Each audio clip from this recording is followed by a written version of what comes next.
Las apariciones auténticas cuentan con la aprobación de la Iglesia, y por lo general, presentan las siguientes características. Primera, los videntes. Los videntes auténticos son realmente sencillos y humildes, y evitan enfocar la atención hacia ellos. Usualmente son jóvenes, sin formación académica notoria, y sin características notables a los ojos del mundo. En ocasiones no son particularmente santos o espirituales antes de la aparición. Nunca esperan, ni buscan tener una aparición, esta es una total sorpresa para ellos. Muchas veces son avisados por la Virgen que tendrán que sufrir mucho a consecuencia de su elección, y aún así la aceptan. Los videntes dan cuenta detallada y consistentemente del contenido de sus visiones. Y aunque hayan pasado muchos años después de las apariciones, nunca se contradicen con lo que han dicho.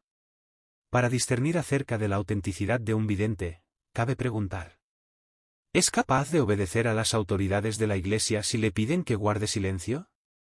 ¿Qué frutos de conversión manifiesta?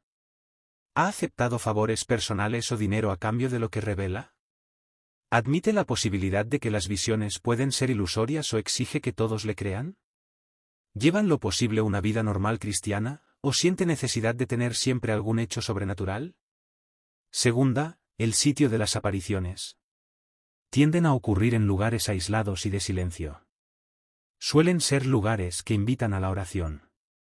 Usualmente en áreas o regiones donde las creencias religiosas están bajo ataque o se han olvidado. Los lugares de aparición muchas veces se convierten en santuarios de peregrinación donde la presencia de la Virgen se hace sentir y ella nos lleva a Jesús. Tercera, el sentido de las apariciones. Suceden en un momento en que sucede o está por suceder una situación de guerra, de persecución religiosa, de influencias negativas para la fe, debido al cual, la Virgen viene a dar una advertencia, enseñanza, consuelo. El mensaje de la aparición siempre exhorta a vivir el Evangelio, a recordar lo que se está olvidando, es un llamado al arrepentimiento, a la conversión, pide el aumento de la fe, la mayor participación en los sacramentos, la oración y las obras de piedad y de misericordia. Cuarta, los signos que acompañan la aparición. Ocurren eventos milagrosos totalmente inexplicables a nivel humano, como por ejemplo curaciones físicas de enfermedades mortales ya declarados así por los médicos, conversiones de personas ateas e incluso rebeldes contra Dios o eventos sobrenaturales visibles, palpables, que cuentan con innumerables testigos. La Virgen María se aparece en 1858 a Bernardita Soubirous, en Lourdes, Francia. Le habla en patois, su dialecto, y la trata de vos. Veamos lo que ella misma nos cuenta en una carta dirigida al padre Gondrat en 1861, un día había ido yo, con 2 niñas más, a orillas del río Gave, a coger leña, cuando oí un ruido. Miré hacia el prado, pero vi que los árboles no se movían lo más mínimo. Entonces, levanté la cabeza, miré la cueva y vi a una señora toda de blanco.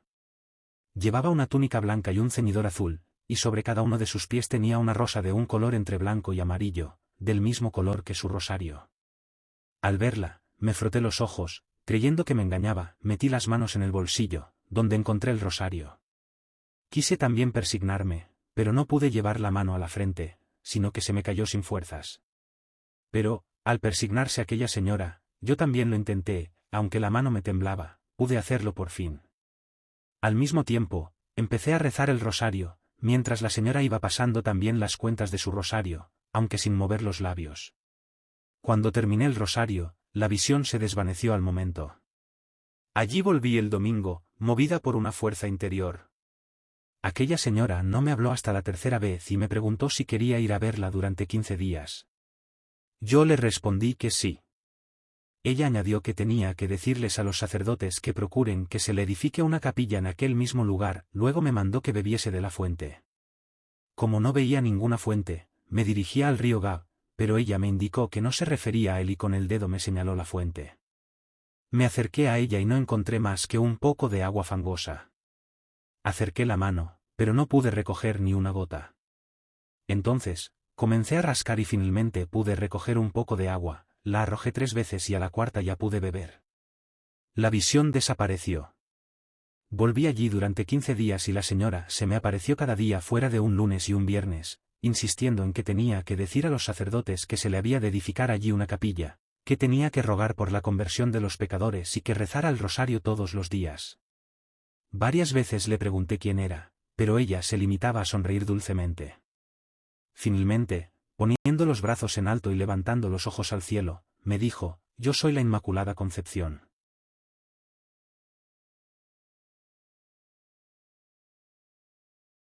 En el año 1972 se registraron en los archivos médicos 5.432 curaciones.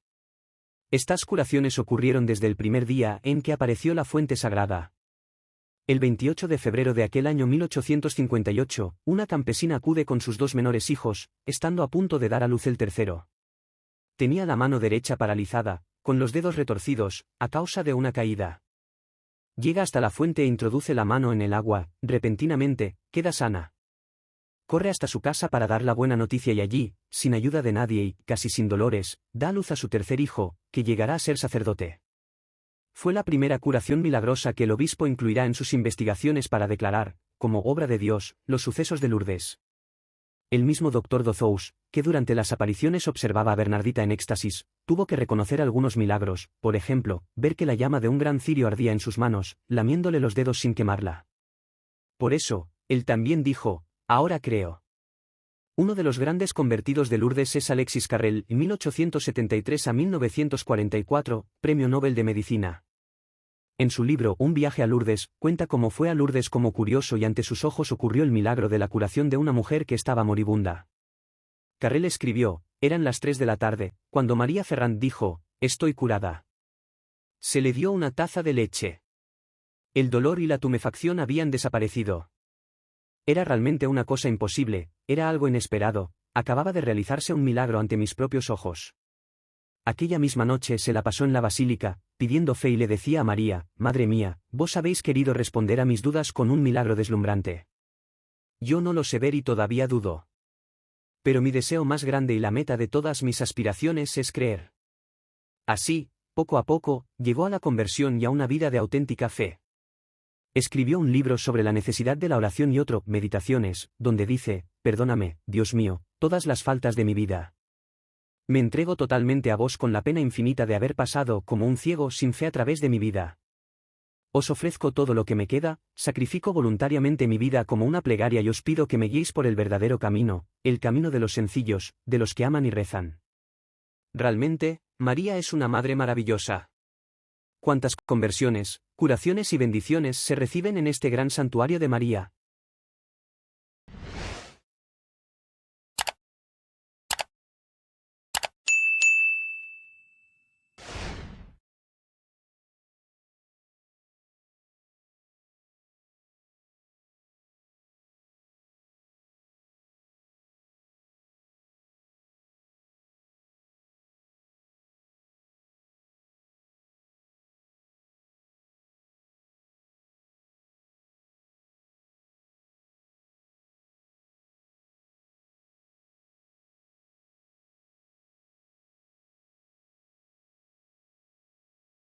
Conclusiones: el Señor quiere que entremos con Él en un encuentro de confianza. Y es por la escucha que desea que lo encontremos. Esto permite comprender el sentido de la respuesta de la dama a Bernardita: «Lo que tengo que decirle, esto no es necesario ponerlo por escrito». María insiste primero en la importancia de la palabra. En su humanidad, María y Bernardita son llamadas a comenzar a edificar una relación primero por la palabra. Es en efecto la palabra dada y la palabra acogida que anuda el diálogo entre dos personas. Pero este intercambio de la palabra nos dirige a un diálogo más profundo y más decisivo, el del Creador y de su criatura. Es en efecto por su palabra que Dios creó todo. Es porque el primer mandato de Dios es el de la escucha. En esta luz, y por admirable catequesis, María, pues, da a entender que no viene para añadir o para suprimir lo que se encuentra en las Escrituras, la palabra de Dios, el Evangelio. María hizo de su corazón un estuche para acoger, guardar y meditar la palabra. Ella que le había dicho al ángel, que fuera hecho según su palabra. Sin embargo, María no guarda solamente la palabra en su corazón, la transmite a Bernardita, que es así partícipe de la experiencia de la primera de los creyentes.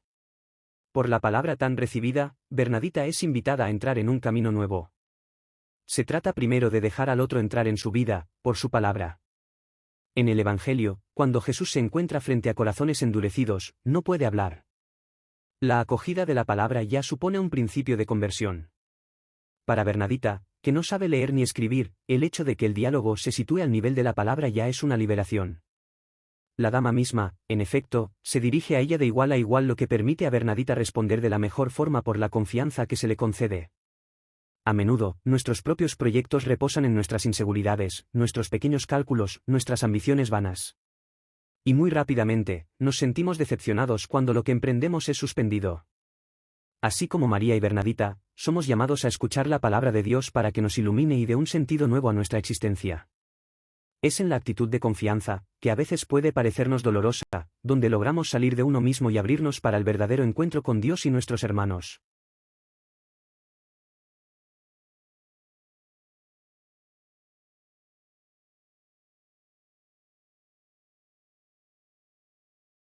La petición de María de venir aquí durante 15 días se sitúa en el nivel de la confianza.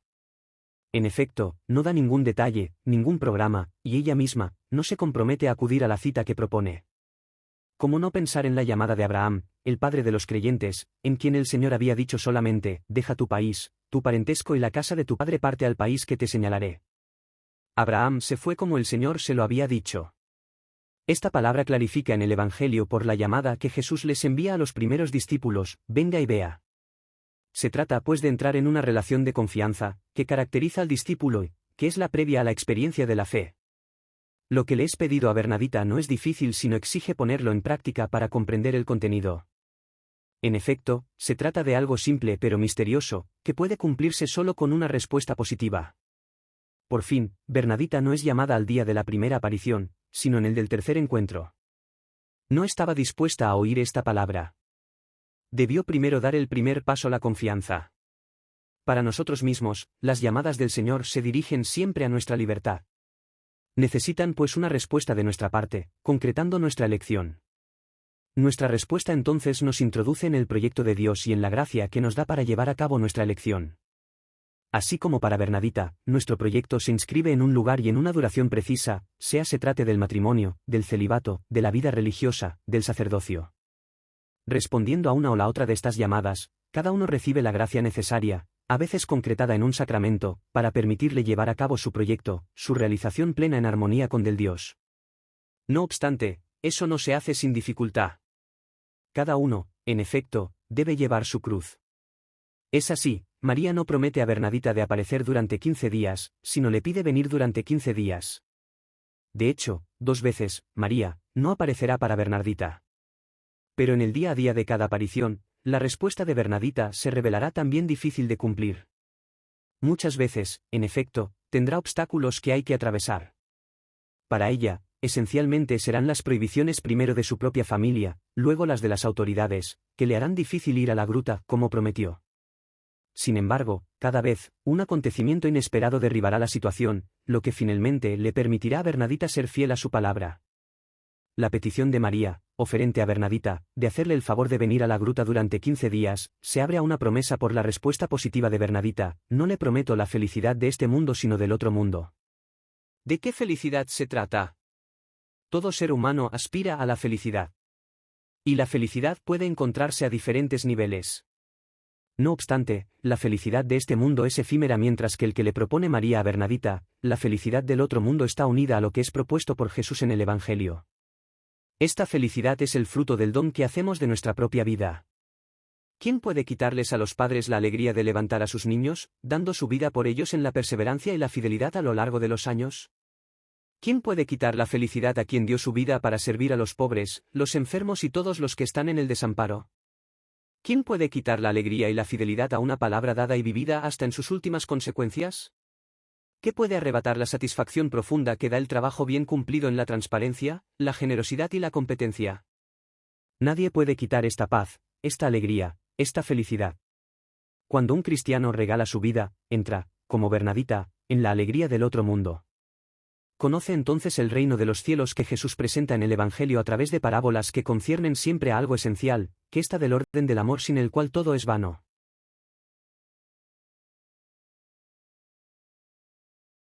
En el momento de las 7 primeras apariciones, Bernadita es feliz. Misterios gozosos. Pero, en el momento de las 4 apariciones siguientes, en el momento de la 8ª a la 11ª aparición, Bernadita entra en la experiencia del sufrimiento mientras que va a buscar la fuente. Misterios dolorosos. En el momento de las 7 últimas apariciones, Bernadita experimenta una felicidad de otra orden, que le colma. Misterios gloriosos. Así es como en el día de la 13ª aparición, Bernadita se presenta en la cueva, como tiene la costumbre, hacia las 5:30 de la mañana. Enseguida, se arrodilla, traza sobre ella lentamente un signo amplio de cruz y comienza a rezar el rosario. Poco tiempo después, su cara se ilumina, aunque queda inmóvil, todos comprenden que la dama está allí. Más tarde, metiendo su rosario en el bolsillo, Bernadita entra dentro de la cueva y se acerca al peñasco, hacia la derecha. La dama acaba pues de llamarle, le pide que se acerque, María acoge a Bernadita. Así como una madre y su hija, ellas viven entonces un momento de corazón a corazón. Esta intimidad hace posible el momento de la catequesis, de la enseñanza y hasta de la misión. Vaya a encontrar a mis hermanos y dígales. Tal es la primera palabra de Jesús resucitado a una mujer, María de Magdala. Vaya a decir, tal es la palabra de María, la madre de Jesús a una mujer, Bernadita Soubirous. Las mujeres siempre tuvieron un papel preponderante en la transmisión de la buena noticia. La petición de María, vaya a decirles a los sacerdotes, que se edifique aquí una capilla y que venga allá en procesión, parece completamente común en el Lourdes actual. Pero si entramos en el contexto de 1858, lo que hoy parece normalmente debió pasar por muchos obstáculos para poder cumplirse. Se trata de una palabra precisa, que se dirige a los sacerdotes. Para Bernadita, el sacerdote, es en primer lugar, señor cura de Lourdes, el abad Dominique Peyramale. Así para ella, ir a encontrar a su cura, al que jamás encontró y del que, comenzó a hablar solamente, a causa de los acontecimientos de la cueva, representa para ella una dificultad importante. Bernadita es analfabeta, ignorante de la religión, todavía no hizo su primera comunión, y ya lleva un mensaje que es muy difícil de poner en ejecución. Construir una capilla allí donde ya hay una iglesia, la de las Lourdes, e ir en procesión hacia una cueva que se encuentra fuera de la ciudad, esto no tiene sentido. De ahí el desánimo de la que es encargada de transmitir tal mensaje.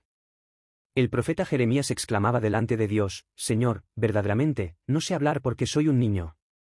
Pero ya el Señor le respondió, no digas, soy niño, porque ha con acento todo lo que te enviaré irás tú, y dirás todo lo que te mandaré. Yo he puesto mis palabras en tu boca.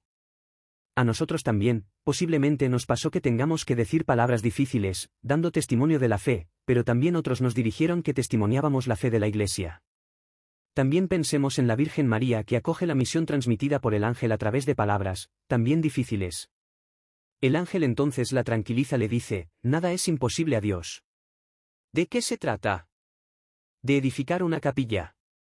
La primera cuestión que podríamos plantearnos es esta, ¿por qué construir una capilla fuera de la ciudad mientras que Lourdes ya tenía su propia iglesia? La capilla de la que se trata es ni siquiera un edificio, sino que la iglesia misma, que es el pueblo de Dios, el cuerpo del Cristo, el templo del Espíritu. Todo bautizado es llamado a construir con sus hermanos, una comunidad basada en la presencia viva Cristo por su Espíritu donde la unión es la caridad. Pensemos en nuestra parroquia, en nuestro movimiento, en nuestra unidad familiar, en nuestra hospitalidad. ¿Por qué esta capilla aparte de la ciudad? Es también la puesta en práctica del Evangelio. Jesús resucitado, por una mensajera, María de Magdala les da cita a sus discípulos, no en Jerusalén sino en Galilea. ¿Por qué allí? Porque Galilea es la encrucijada de las naciones. Es una manera de decirnos que la Iglesia no es llamada a ser el centro sino siempre es enviada hacia las periferias. Enviada a anunciar el Evangelio en todas partes. Esa es su misión en su esencia y finalidad. La segunda parte de la petición de María Bernadita concierne a la procesión. Si usted va a Lourdes, usted ve y hasta participa 2 veces al día en grandes procesiones. Posiblemente así como allí donde usted vive, hay también procesiones. Estas procesiones tienen un fin. Nos recuerdan que somos pueblo puesto en marcha por el Evangelio, en busca del encuentro con Dios. Estas procesiones son en definitiva solo una imagen pálida de la gran procesión de cada una de nuestras existencias. Significan que el encuentro con Dios pasa por el encuentro con el otro y por los gestos concretos de la caridad. En efecto, lo que usted hizo al más pequeño de mis hermanos, es a mí que usted me lo hizo. De ahí, la insistencia de María de hacer la procesión, es decir, de reunirnos por los lazos de la caridad y de marchar juntos.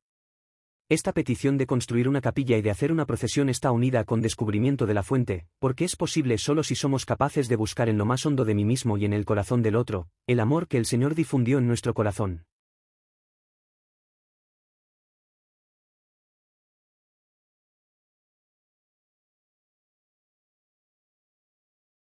El 8 de diciembre de 1854, la Iglesia había definido el dogma de la Inmaculada Concepción de la Virgen María. Bernardita no conoce casi nada de la religión, ignora todo lo concerniente al dogma, tampoco sabe nada de ese nombre, y por supuesto, del sentido que puede tener, aunque la dama se lo dijo en su propia lengua, el patois. Sin embargo, este nombre es muy importante para ella por dos razones, la primera porque tiene una respuesta concreta a la petición de señor cura, y la segunda porque es el nombre de una persona que ama y que la ama. Para Bernardita, la transmisión de este nombre no reposa en la repercusión que podría tener, sino en la alegría que le proporciona y que irradia, manifestando así algo de su contenido. Los enamorados lo saben, ellos para los que el sentido palabras no son conceptos sino la experiencia que les transmiten. ¿Pero qué significan las 5 palabras misteriosas que Bernardita recibe de la boca de María? Soy. Con el fin de que pudiéramos ser reenviados a su divinidad, Jesús dicho, soy el camino, la verdad y la vida, soy la resurrección, soy la luz del mundo, soy el pan de vida. María se presenta pues a manera de Jesús unión con Dios, en su relación con su Hijo. La Inmaculada, no se trata de un adjetivo sino de un nombre, que nos remite no solo a un atributo, una característica, sino que es una realidad, la de la creación inicial y más todavía a la de la última creación. Con Inmaculada, es el cumplimiento de nuestra humanidad que nos es descubierto porque María es el signo primero. La Inmaculada, es el ser humano quien plenamente participa, sin ninguna traba, sin la menor deducción, en lo que Dios es. Concepción, la concepción es atado a la vida. Es, en efecto, el hecho de recibir la vida siendo concebido. Y es también el hecho de transmitir la vida concibiendo. El diseño, pues, es a la vez un fruto recibido, un fruto dado. Es un fruto que fruto. María es relativa a Dios y recibe su vida y transmite su vida. María recibe todo de Dios y devuelve lo que recibió de Dios. Recibiendo a Dios, da a Dios. Contemplar a la que le dijo a Bernardita, soy la Inmaculada Concepción, es contemplar la humanidad nueva recreada por la cruz Cristo. Diciendo a Bernardita, soy la Inmaculada Concepción, María hace resonar sobre la tierra un grito inmenso de esperanza.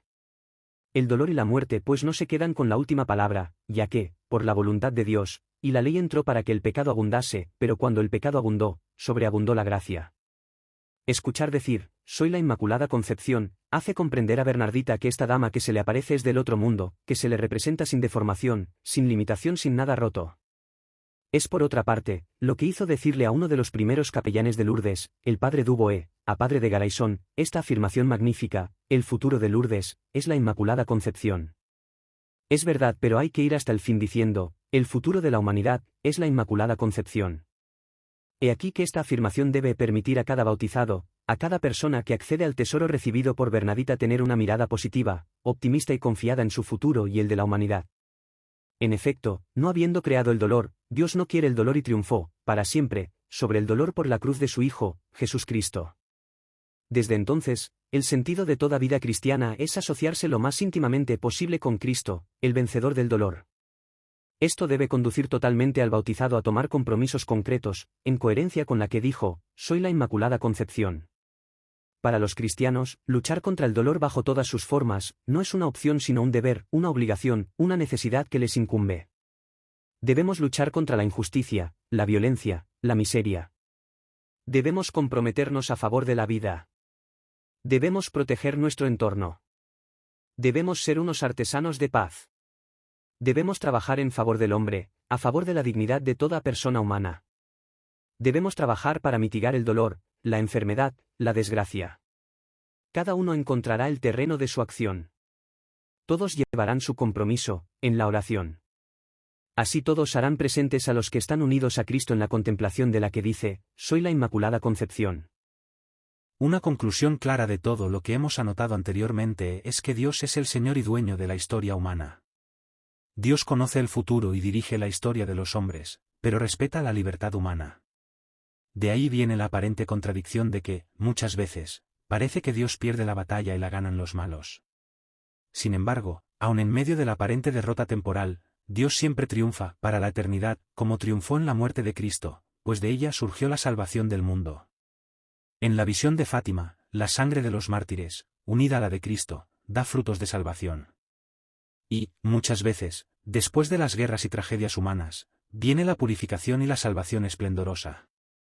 Esta es precisamente la gran enseñanza del libro del Apocalipsis: en el mundo hay una lucha sin tregua entre el bien y el mal, entre la luz y las tinieblas, entre Dios y Satanás, pero, al final, siempre es Dios el que triunfa, con un triunfo definitivo y eterno, pues el aparente triunfo humano de los malos en esta vida, será para ellos una derrota eterna de sufrimientos infernales, si no se rinden al amor de Dios, que siempre los espera para perdonarlos y salvarlos con los brazos abiertos. Por eso, debemos ver la vida en una perspectiva eterna y no solo para los 4 días de este mundo. Dios nos ha creado para una vida eterna y ya estamos embarcados en el tren de la eternidad.